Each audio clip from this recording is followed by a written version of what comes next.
Bon après-midi sur CFM Radio, toujours en direct de la base de loisirs du département à Saint-Nicolas-de-la-Grave pour ce cross de l'avenir qui suit son cours. Alors ça court dans tous les sens là. Je ne sais plus où on en est. Tiens, d'ailleurs, je vais prendre la petite feuille pour savoir qui est en train de courir actuellement. Ça doit être la course des collèges et forums lycées. Voilà, ça doit être ça. Qui court actuellement. Je suis en compagnie de Patrick Gorina, professeur de sport au service départemental jeunesse, engagement et sport. Bonjour. Bonjour Rémi. Comment ça va ? Ça va très bien, merci. Merci d'être là. De quoi on parle quand on parle de service jeunesse, engagement et sport déjà ?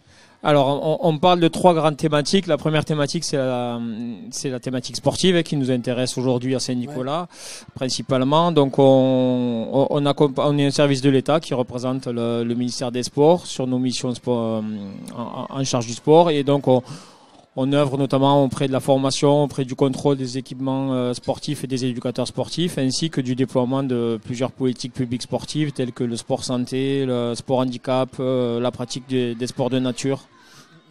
Donc aujourd'hui, là, cette course, c'est aussi un forum d'orientation. Est-ce qu'il y a des filières qui sont plus prisées que d'autres par les jeunes que vous croisez aujourd'hui ? Oui, donc les jeunes viennent nous voir sur le forum d'orientation, notamment autour des métiers du sport. Donc on essaie de bien distinguer avec eux ce qui peut relever de l'enseignement en établissement scolaire, qu'on retrouve dans les formations universitaires pour être professeur d'éducation physique et sportive. On distingue donc cette filière avec la filière un petit peu plus professionnelle qu'on retrouve auprès des fédérations sportives, qui permettent là en l'occurrence de pouvoir être éducateur sportif, entraîneur sportif en milieu associatif ou au sein de fédérations. D'accord. Et pour être sportif professionnel, c'est le cursus, il est sur le terrain uniquement, Le cursus, effectivement, il y a toujours un volet performance sportive à prendre en compte. Et là, effectivement, le gros du travail se fait à l'entraînement avec les éducateurs et entraîneurs, mais également avec au quotidien à la maison, dans le cadre de l'hygiène d'une hygiène de vie irréprochable, que ce soit l'alimentation, le sommeil, etc., etc. On parle beaucoup des STAPS ici. Ouais.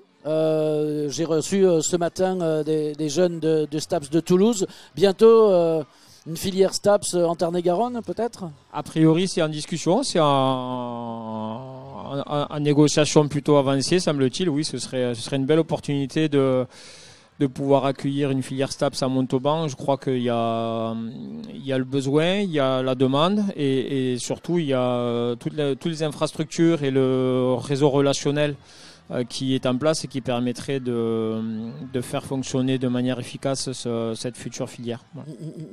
Et il faut parler aussi un petit peu de sport et de handicap forcément.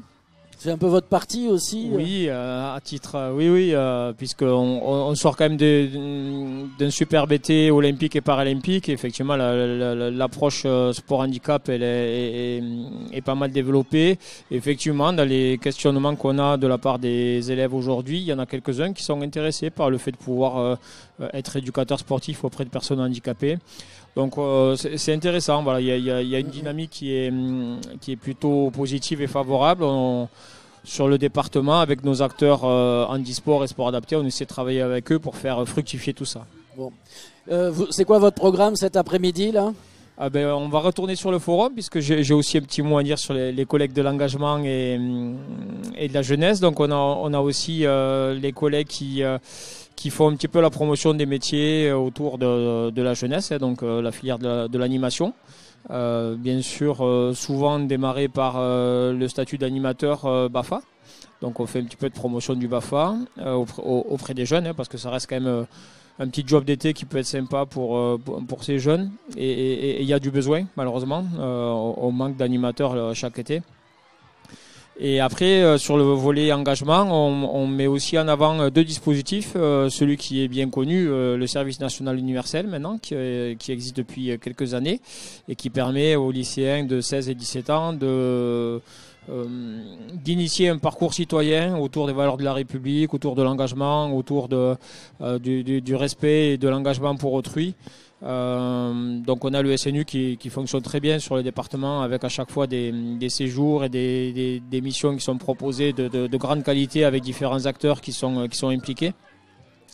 Et puis après on a bien sûr l'autre dispositif également très reconnu et très développé auprès de la jeunesse, c'est le service civique, qui permet pour des jeunes de 16 à 25 ans, voire jusqu'à 30 ans pour des personnes en situation de handicap, de s'engager sur une durée de 8 à 10 mois auprès d'une association, auprès d'une école, auprès d'une mairie, auprès de différents acteurs, et tout en leur permettant d'être à la fois indemnisés, mais également surtout de donner du temps et de pouvoir se consacrer aux missions qui sont proposées sur ces structures.